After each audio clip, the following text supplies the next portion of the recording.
క్షమించండి, మీతో మెదడు కణితి గురించి మాట్లాడవలసి వస్తోంది. దీనిలో అత్యంత సాధారణంగా కనిపించే లక్షణం తలనొప్పి. ఇది చాలా తరచుగా నెమ్మదిగా పెరుగుతూ వస్తుంది. ఉదయం వేళల్లో ఇది మరింత తీవ్రంగా ఉండే అవకాశముంది.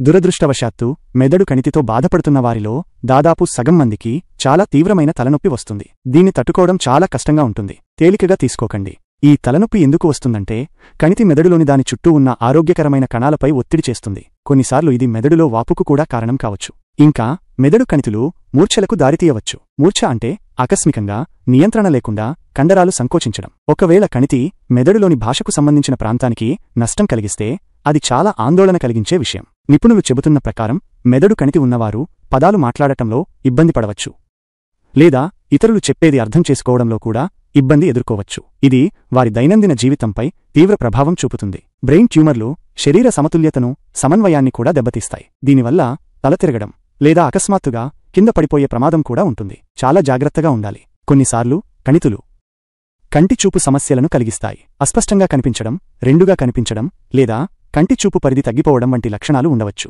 వీటిని నిర్లక్ష్యం చేయకూడదు. చివరగా ఈ కణితి నిరంతర అలసటకు, బలహీనతకు కారణం కావచ్చు. మెదడు కణితి ఉన్నవారు ఎప్పుడూ నీరసంగా, బలహీనంగా ఉన్నట్లు అనిపిస్తుంది. ఇది వారి జీవన నాణ్యతను తగ్గిస్తుంది. ఈ లక్షణాలలో ఏమైనా మీరు గమనించినట్లయితే వెంటనే వైద్య సహాయం తీసుకోవడం చాలా ముఖ్యం. ఆలస్యం చేయకండి.